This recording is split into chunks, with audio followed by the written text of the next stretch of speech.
வணக்கம். ரீச்சாவில் சோத்துக்கு சண்டை நடந்திருக்கு ராவு.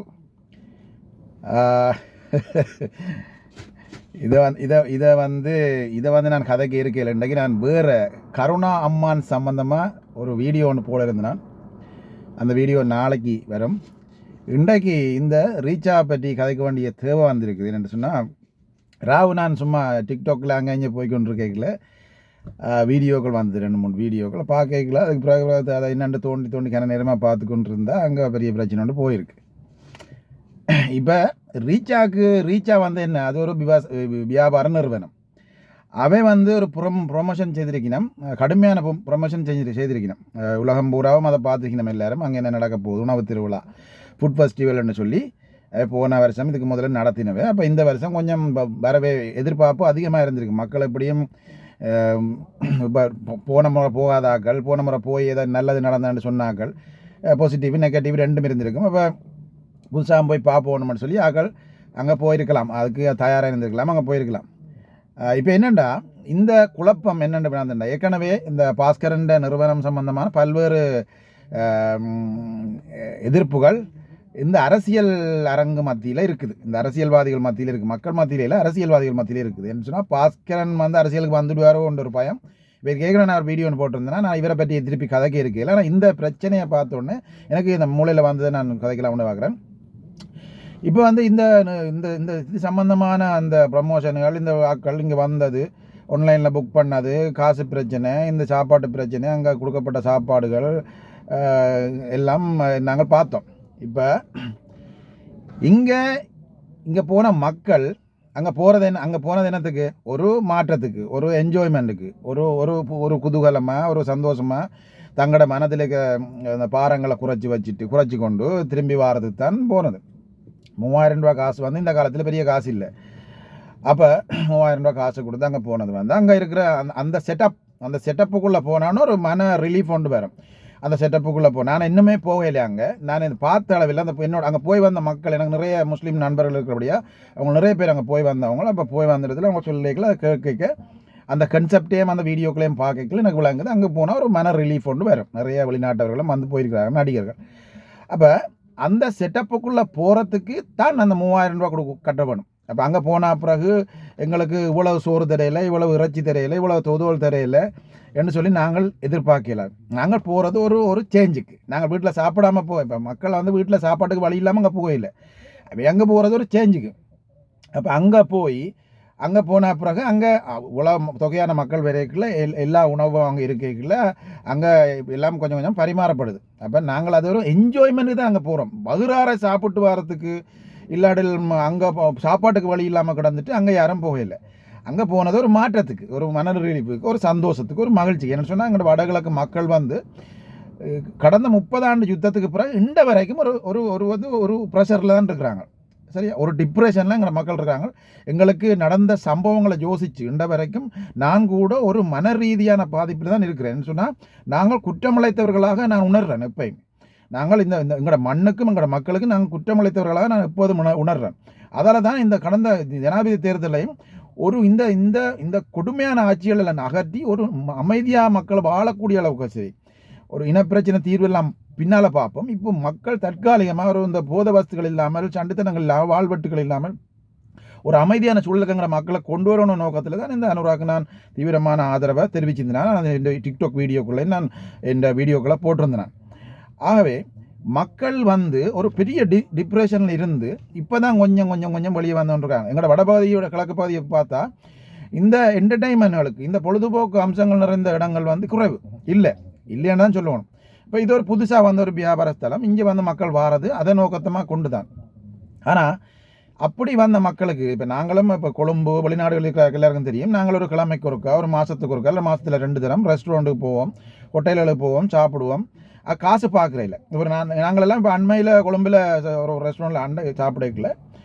நான் ஒரு இரவு சாப்பாடு தான் போனாங்க. எங்களுக்கு ஒரு 14,000 ரூபா கிட்ட போயிருந்தது. அப்போ நாங்கள் 4 பேர் பிள்ளைகளும் நாங்களும் போயிருந்தோம். 14,000 ரூபா போயிருந்தது. அப்போ அது பெரிய இந்த பொருளாதார சிக்கல் அது பெரிய காசு. ஆனால் நாங்கள் அதை பார்க்கல. நாங்கள் தூரத்தில் குடும்பங்களை பிரிஞ்சிருக்கிறோம், வேலை செய்கிறோம், வீட்டை போய்க்கல, ஒரு பிள்ளைகள் எல்லாரோடையும் சேர்ந்து ஒரு கெட்டுக்கெதரமாகி போய் அதை சாப்பிட்றது எல்லாருக்கும் வழக்கம். உலக பூரா எல்லாருக்கும் வழக்கம். அப்போ அதை நாங்கள் ஒரு பெரிய காசாக பார்க்கல. அங்கே எங்களுக்கு கொடுக்கப்பட்ட உணவு அதுக்கு வேர்த்தான்னு சொல்லி பார்த்தா இல்லை. உணவு ருசியாக இருந்தது, எல்லாம் இருந்தது. ஆனால் அங்கே அந்த கன்செப்ட் அதுக்குள்ளே போகைகள் எங்களுக்கு ஒரு மனதில் ஒரு வித்தியாசம் ஒன்று உணர்றோம். நாங்கள் அவங்களோட அந்த ரெஸ்டாரண்ட்டுக்குள்ளே போகைகளில் அவங்கள அப்படி அவ்வளோ அழகாக அதுகளை டெக்கரேஷன் பண்ணிக்கிறாங்க, அவ்வளோ இன்டீரியல் பண்ணிக்கிறாங்க, அவ்வளோ செலவழிச்சிருக்கிறாங்க, அவ்வளோ ஸ்டாஃப் வந்து கண்ணியமாக கவனிக்கிறாங்க, கண்ணியமான உபசரிப்பு. அப்போ அங்கே போய் அந்த ஒரு நேரம் சாப்பாடு நாங்கள் சாப்பிட்டு வரைக்கும் பெரிய ஒரு மண்டை ரிலீஃப் ஒன்று வருது.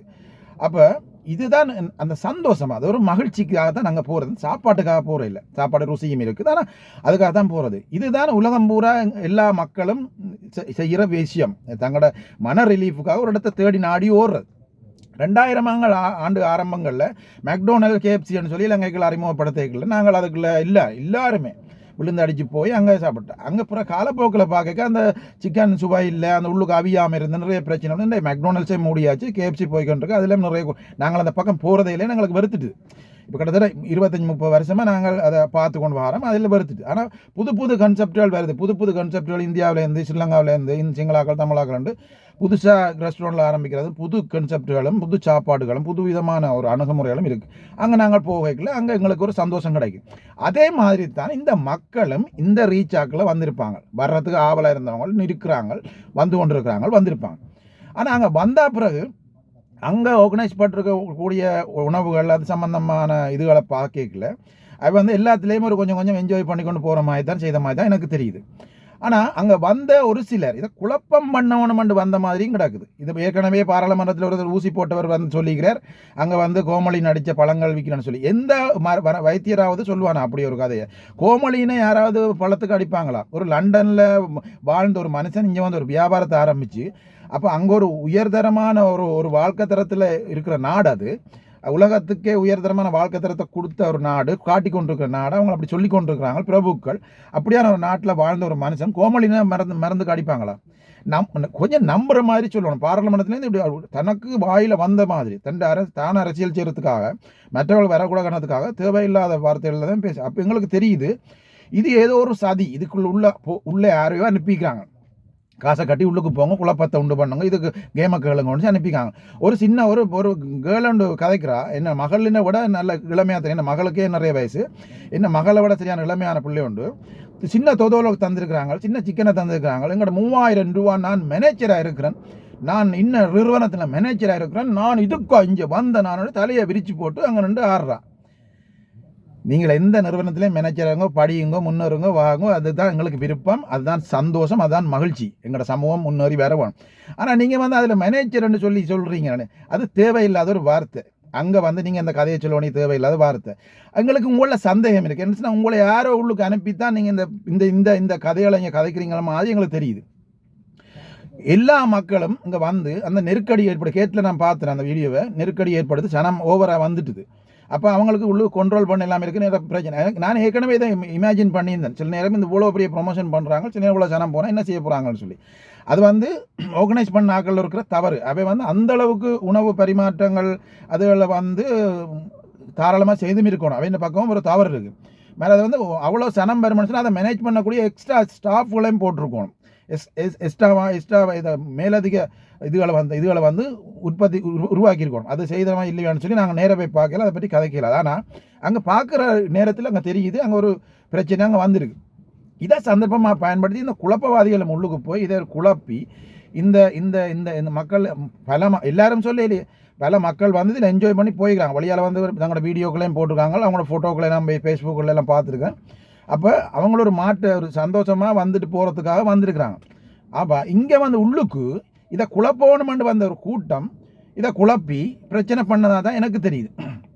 ஒரு தமிழன் ஒரு வியாபாரத்தை ஆரம்பித்து முன்னேறத்துக்கு ஒரு தமிழன் எங்களோட பகுதியில் வந்து எல்லாரும் சொன்னது வரையில் இங்கே வராங்க, எல்லாரும் வேறு இடங்களுக்கு போகிறாங்க, வேறு இடத்துல ஒன்று இன்வெஸ்ட் பண்ணுறாங்கன்னு சொன்னேன்.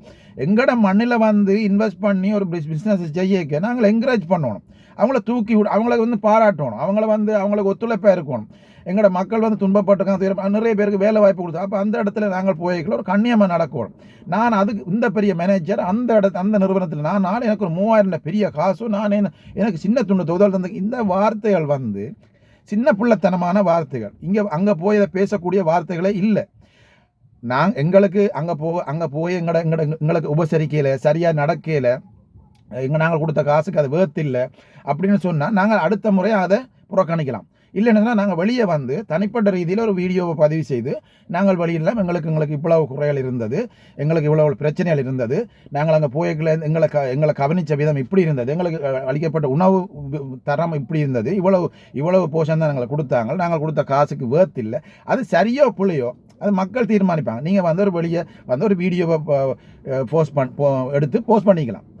அதை விட்டுட்டு நீங்கள் அங்கேயே நின்று கொண்டு எவ்வளோ சனம் வந்திருக்கு, எவ்வளோ எதிர்பார்ப்புகளோட சின்ன பிள்ளைகளோட எல்லாம் நிறைய சனங்கள் வந்திருக்குது. அங்கேயே நின்று கொண்டு நீங்கள் நான் யார் தெரியுமோ, நான் இவ்வளோ பெரிய மேனேஜர், இப்படி எல்லாம் வீடியோ போகிறது வந்து ஒரு தரமான கதையாவோ ஒரு தரமான பிஹேவியராகவோ ஒரு நடைமுறையாவோ நாங்கள் எங்களுக்கு விளங்கல தெரியலை. என்ன சொன்னால் தங்களோட இந்த முதலாவது நாங்கள் ஒரு பாதிக்கப்பட்ட மக்கள், ஒரு பாதிக்கப்பட்ட இனம் எங்களோட பகுதியில் இப்படி ஒரு என்டர்டெயின்மெண்ட் வருகுதுன்னு சொன்னால் அதை தாராளமாக யூஸ் பண்ணணும், அதை நாங்கள் தாராளமாக அதை பயன்படுத்தணும், நாங்கள் அங்கே போகணும், என்ஜாய் பண்ணணும், வரணும். ஆனால் அதில் இருக்க குறைநிறையிலே அவங்க சுட்டி காட்டிட்டு வரணும், முறைப்படி சுட்டி காட்டிட்டு வரணும், இல்லாட்டி ஒரு லெட்டர் எழுதி கொடுக்கணும், இல்லாட்டி நாங்கள் வீடியோவாக போஸ்ட் பண்ணணும், அதை செய்யணும். அப்போ அவங்க திருத்திக் கொள்வாங்க, அடுத்த முறை என்ன செய்யணும் திருத்தி. அங்கே உள்ளுக்கு போய் நின்று அவன் இப்படி எங்களை பாஸ்கரன் ஓடிட்டான் மதியன்னு சொல்லி ஒரு ப்ரொமோஷன்காரன் வீடியோ யூடியூபர் நினைக்கிறேன், அவனை எங்கே வீடியோ மதியங்க அவனுமே அம்மன் இவன் எல்லாம் உள்ளுக்கு நின்று கதைச்சு கொண்டு நிற்கிறாங்க. அதில் எது விளங்குது இவங்களோட தராதரம் என்ன, இவங்களோட பின்னணி என்ன, இவங்களை யார். ஒரு இடத்த நாங்கள் பொது இடத்துக்கு போகிறோம்னு சொன்னால் நாங்கள் ஒரு வீடியோவில் பேசுகிறோம்னு சொன்னால் ஒரு மரியாதையாக பேசணும். எங்களோட பின்னணி என்னவாக இருந்துட்டு போட்டோம். நாங்கள் எங்கேருந்து நாங்களும் ஒரு பிச்சைக்கார குடும்பங்களில் இருந்தால் உழைச்சி இப்போ ஓரளவுக்கு மனுஷராக இருக்கோம், பெரிய கோடீஸ்வரங்கள் இல்லை, லட்சாதிபதியும் கிடையாது, நாங்கள் ஒரு சாதாரண மனுஷர், எங்கள்கிட்ட எதுவுமே இல்லை. அப்பப்போ மாதம் உழைச்சி சாப்பிட்டு கொண்டிருக்கோம், அவ்வளோதான். அப்போ நாங்கள் பெரிய பெரிய கதைகள் கதைக்க இயலாது, ரைட். எங்களோட மண்ணில் நாங்கள் துன்பப்பட்டு துயரப்பட்டு தான் வெளியேறி கொழும்பு வெளிநாடுகளில் அங்கே இங்கேன்னு இருக்கிறோம். இப்போ இலங்கையிலையும் வடகிழக்குலையும் இப்போ ஓரளவுக்கு டெவலப் ஆகிக்கொண்டு வருகுது. அப்போ அங்கேயும் இப்போ நான் ஒரு 5 வருஷத்துக்கு முதல் போய்க்கல எங்களோட சொந்தக்காரம் இல்லாமல் கேஎஃப்சி போனோம். எங்களுக்கு கேஎஃப்சி 20-25 வருஷம் பழச்சு, நாங்கள் அங்கே போகிறதே இல்லை. அதை நினச்சி கூட பார்க்கலன்னு சொன்னால் அதை எங்களுக்கு அந்த டேஸ்ட் எங்களை விட்டு போச்சு. அது அங்கே நிறைய கம்ப்ளைண்ட்கள் இருக்குது, அதை பற்றி கதைக்க விரும்பல. அப்போ நான் சொல்லேன், சரி நான் போவேன்னா அதை என்னத்துக்குன்னு சொல்ல, இல்லை வாங்க போனால் அவங்களுக்கு புதுசு, அவங்களுக்கு புதுசு போய் அவங்களோட போயிட்டு வந்தாங்க. எனக்கு அது பிடிக்கவும் இல்லை, அவங்களுக்கு அது புதுசு அங்கே போயிட்டு. அதுபடித்தான் ஒரு புதுசாக ஒன்று வரைக்கல ஒரு ஆர்வம் ஒன்று வரும், அங்கே போகணுமெண்டு வரும். அதுக்கு வந்தால் நாங்கள் அதுக்குரிய மாதிரி எங்களோட பண்பாடுகளை எங்களோட வார்த்தை பிரயோகங்களை பயன்படுத்தி நாங்கள் அங்கே போயிட்டு வரணும். வந்து எங்களுக்கு அது பிடிக்கலையா நாங்கள் அடுத்த முறை அதை ரிஜெக்ட் பண்ணணும். இல்லைன்னு சொன்னால் எங்களுக்கு ஒரு குறை வளர்ந்துருக்குது, ஒரு இதில் பிரச்சனைகள் இருக்குது, இதை நாங்கள் சுட்டி காட்டணும்னு சொன்னால் ஒரு வீடியோ போஸ்ட் பண்ணிவிட்டு நாங்கள் போகணும். அதை விட்டுட்டு இந்த மாதிரி கதைச்சு கொண்டிருந்தா அந்த வியாபார தளத்தின் இமேஜும் உடையும். அதே நேரம் எங்கட மக்கள் சோத்துக்குத்தான் இங்கே வந்தவங்க, இவங்க என்னத்துக்கு இங்கே வந்தவங்க சோத்துக்கு தான் வந்திருக்கிறாங்க என்ற ஒரு கதை வெளியால் பரவும். எங்கட இனத்தின் இமேஜ் உடையும். நாங்கள் ஒரு பண்பாட்டை என்னமென்னு சொன்னால் நாங்கள் அந்த இடத்துல இருந்து வெளியேறி வந்து நாங்கள் எங்கட கருத்துக்களை வெளியிடலாம். அங்கே உள்ளுக்கே நின்று கொண்டு அவ்வளோ சனத்துக்கு மத்தியில் நின்று இவனை வாடா போடா இவன் அங்கே ஓடிட்டான் இப்படியெல்லாம் கதைக்கிறது ஒரு பண்பட்ட இனக்குழுமத்தின் சமூகத்தின் பிள்ளைகள் கதைக்கிற கதையை நான் ஏற்றுக்கொள்ளல. இதுதான் பிரச்சனை. பாஸ்கரன் அந்த நிறுவனத்தில் இருக்கிற பிரச்சனைன்னு சொன்னால் அவங்க இவ்வளோ பெரிய ப்ரமோஷனை செய்யக்குள்ள அதுக்கு அவங்க தயாராக இருந்திருக்கணும். கடந்த காலங்களை விட இந்த முறை கூட சனம்பரமன்ற எதிர்பார்த்தா அதுக்கு அவங்க தயாராக இருந்திருக்கணும். அதுக்கு அவங்க தயாராக இருந்த மாதிரியும் தெரியலை. என்னென்னு சொன்னால் என்ன அப்படி சொல்கிறேன்னு சொன்னால் அடுத்த ஞாயிறு திங்கட்கிழமை ப்ரோக்ராம் வந்து கேன்சல் பண்ணிட்டாங்க. அப்போ அவங்களுக்கு அதை கண்ட்ரோல் பண்ணலாமான்னு தெரிஞ்சபடியாக தானே அதை கேன்சல் பண்ணுறாங்க. அப்படின்னா அவங்களுக்கு இவ்வளோ பெரிய ப்ரொமோஷன் செய்திருக்கக்கூடாது, அவங்க அந்த நிறுவனத்துக்கு எதிராக ஏற்கனவே அரசியல்வாதிகள குழப்பங்கள் இருக்குது. பாஸ்கரனுக்கு தனிப்பட்ட விதத்தில் அரசியலுக்கு வந்துடுவாருன்னு சொல்லி பயத்தில் அவரை போட்டு அடித்து கொண்டிருக்கிறாங்க. இந்த நிறுவனத்தை பற்றி தேவையில்லாத புகார்களை பார்லிமெண்டத்திலே கதைக்கிறாங்க. தன்னுடைய இனம் சார்ந்த ஒரு நபர் இப்படி சம்பாரித்து கொண்டு வந்து ஏதோ ஒரு வகையில் வந்து ஒரு நிறுவனத்தை ஆரம்பிச்சுக்கிற எங்களோட மண்ணில் அது இருக்குது. அந்த பொருளாதாரம் வளருது, அங்கே ஒரு வேலை வாய்ப்பு அது கிடச்சி கிடக்கு நிறைய பேருக்கு. நாங்கள் இதை பாதுகாக்கணும், அதுக்கு சப்போர்ட்டாக இருக்கணும்னு நினைக்காமல் பாராளுமன்றத்தில் போயிருந்து அந்நிய இனத்துக்கு அந்நிய பாஷையிலையும் தமிழ்லையும் அந்த நிறுவனத்தை பற்றி இல்லாத பொல்லாத எல்லாத்தையும் பேசிக்கொண்டு. அப்போ இப்படியான எதிர்ப்புகள் எல்லாம் இருக்க அந்த நிறுவனம் என்னது கேர்ஃபுல்லாக இருந்திருக்கணும். இந்த நிறுவனம் இன்னும் கூடுதலாக கேரை எடுத்துருக்கணும், இன்னும் கூடுதலான அக்கறை எடுத்துருக்கணும். மக்கள் சம்பந்தமாக தங்களுடைய உணவு சம்பந்தமாக அங்கே நிர்வாகம் சம்பந்தமாக அக்கறை எடுத்துக்கணும். அதை இந்த நிறுவனம் சரியாக செய்தான்னு சொன்னால் இல்லைன்னா சொல்லணுமே சொன்னால் அவன் இந்த 2 நாளும் கேன்சல் பண்ணிக்க கூடாது. கேன்சல் பண்ணாமல் அதை அந்த பிள்ளையை திருத்தி கொண்டு போகணும்னு சொன்னால் அவை எல்லாத்துக்கும் ரெடியாக இருந்தவனே நாங்கள் நம்பலாம். அவை எல்லாத்துக்கும் ரெடியாக இல்லாதபடியாக தான் இதை மூடி இருக்கணும்னு நான் நினைக்கிறேன். அடுத்து வந்து இந்த காசுகளை வந்து ரீஃபண்ட் பண்ணுறேன்னு சொல்லிக்கிறார் பாஸ்கரன் ஒரு வீடியோவாக பார்த்தேன். அது ஒரு நல்ல விஷயம். ஆனால் இதில் வந்து நிறைய எங்களுடைய ஆக்கள்கிட்ட ஒரு பழக்கம் இருக்குது. அந்த நிவாரணம் கொடுக்குற காலத்திலேயே அந்த சந்திரிகான அரசாங்க காலத்திலேயே அந்த போலியில் நிற்கணும் வசதியான ஆக்கள் இந்த ஒன்றுக்கும் வழி இல்லாத ஆக்களுக்கு நிவாரணம் கொடுக்க அந்த வசதியான ஆக்கள்லாம் வந்து போலியில் நிற்பாங்க. நாங்கள் பார்த்துருக்கோம். இப்போ இந்த காலகட்டம் வரைக்கும் அது இருக்குது. அந்த ஒரு ஐயா வந்து 5000 கொடுத்துட்டு இந்த யாழ்ப்பாணத்தில் லண்டன்ல எங்கே இருந்து வந்து கடைசி அந்த ஐயாவே இல்லாமல் காலி பண்ணாங்க. எல்லா பிச்சைக்காரங்களுக்கு கொடுக்க வழி இல்லாத ஆக்களுக்கு வறுமையான ஆக்களுக்கு கொடுக்க வழிக்கிட்ட கோடீஸ்வரன் இல்லாமல் அந்த போலின்னு காசு வாங்க வழிக்கிட்டு கடைசி அவரை கேவலப்படுத்தி அவரே நாட்டை விட்டு திரத்திட்டாங்களோ இன்னும் தெரியாது. அவர் இப்போ இல்லை, ஆளையே காணையில். அதே மாதிரி தான் இப்போ பாஸ்கரனையும் இல்லாமல் ஆக்கிறதுக்கான வேலையை செய்கிறாங்க. ஆகவே இந்த நிறுவனம் தன்னை சுதாகரித்து கொண்டு தங்களோட பிள்ளைகளை திருத்தி கொண்டு தாங்களோட ப்ரொமோஷன் செய்கிறேன்னு சொன்னால் அவைக்கூட ஒரு எஸ்டிமேட் இருக்கணும். அவருக்கு எதிர்பார்ப்பு இருக்கணும். இவ்வளோ பேர் வருவாங்க, ரைட், இவ்வளோ பேருக்கு நாங்கள் ரெடியாக இருக்கோம் என்று சொல்லி அதை விட்டு போட்டு ப்ரோக்ராமை 2 நாள் கேன்சல் பண்ணுறான்னு சொன்னால் அவங்களோட பக்கமும் தவறு இருக்குது. அங்கே போன மக்கள்லையும் தவறு இருக்குது. போனவைக்கு அதை பிடிக்கலைன்னு சொன்னால் அடுத்த முறைக்கு அதை ரிஜெக்ட் பண்ணலாம். இல்லைன்னு சொன்னால் குறைநர் இருக்குன்னு சொன்னால் நான் ஏற்கனவே சொன்ன மாதிரி ஒரு வீடியோவை போஸ்ட் பண்ணி அந்த குறைநர்கள் சொன்னால் மக்கள் தங்களோட கருத்துக்களை பதிவிடுவாங்க. அதை விட்டு போட்டு அங்கே போய் நின்று கொண்டு அவனை இவனை வாடா போடான்னு கதைக்கிறது அவ்வளோ பண்பான விஷயமா எங்களோட சமூகத்துக்கு தெரியலை. அடுத்தது இன்னொரு விஷயத்தை நான் சொல்லணும். இந்த மண், இந்த இயக்கச்சி மண் வந்து பல ஆயிரக்கணக்கான போராளிகளின் குருதி உறைந்த மண், பல ஆயிரக்கணக்கான மாவீரர்கள் விழுந்த மண். இந்த கட்டக்காடு, வெத்திலக்கேணி, புல்லாவளி, இயக்கச்சி, கொம்படி, ஆனையிறவு, அங்கால பால அது முதல் பல முகமாலையெல்லாம் பிறகுதான் அந்த இராணுவ முன்னரங்களை வந்து அங்கே நிறைய பேர் வீரமரணம் அடைந்தது. ஆனால் அதுக்கு 90கள் ஆரம்பத்தில் இந்த ஆகாய கடல்வழி சமரில் இருந்து இந்த மண் குருதி குடித்த மண். அப்போ இந்த மண் வந்து இந்த மண்ணில் வந்து இப்படியான ஒரு நிறுவனத்தை கொண்டு வந்து களியாட்டம் செய்கிறது எங்களுக்கு விருப்பம் இல்லை. ஆனால் அங்கே எங்களோட மக்களுக்கு ஒரு நிறுவனத்தை உருவாக்கி இவ்வளோ வேலை வாய்ப்பு கொடுத்துருக்கோட சந்தோஷப்படலாம்.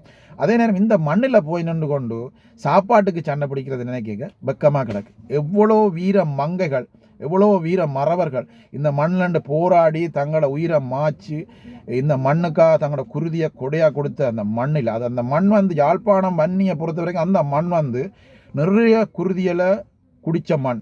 இந்த மண்ணில் இந்த மாதிரியான கூத்துக்களை பார்க்கல எங்களுக்கு வேதனையாக இருக்குது, எங்களுக்கு மனவேதனையாக இருக்குதுன்னு சொன்னால் நாங்களும் இந்த மண்ணில் ஏதோ ஒன்றை செய்து போட்டு தான் அந்த மண்ணில் இருந்து வெளியேறினாங்க எங்களோட தனிப்பட்ட தேவைகளுக்காக. ஆகவே நாங்களும் ஒரு துரோகிகளை தான் எங்களை உணர்றோம். நாங்களும் எங்களை ஒரு ஒரு ஒரு என்ன சொல்கிறோம், எங்களோட மக்களுக்கு எங்களோட மண்ணுக்கு துரோகம் செய்தவர்களால் தான் நாங்கள் உணர்றோம். ஆகவே அதான் தான் இண்ட வரைக்கும் நாங்கள் பேசிக்கொண்டிருக்கோம். இண்ட வரைக்கும் நாங்கள் பேசுகிறதுக்கான காரணம் நாங்கள் வெளியாக வந்து அரசியல் செய்யலை, தேர்தல் கேட்கல, அரசியல்வாதிகள் பின்னால் போகல. ஆனால் எங்களோட கருத்துக்களை நாங்கள் பேசுகிறதுக்கான காரணம் இல்லை. எங்களோட மக்களுக்கு ஏதோ ஒன்று எங்களுக்கு தெரிஞ்சது, எங்களால் முடிஞ்சதை சொல்ல வேணும்ன்றதுக்காக தான் பேசிக்கொண்டு இருக்கிறது. வேறு ஒன்றும் இல்லை. சொந்த நலன் எதுக்குமே கிடையாது. நன்றி, வணக்கம். உங்கள் கருத்துக்களை பதிவிடுங்க.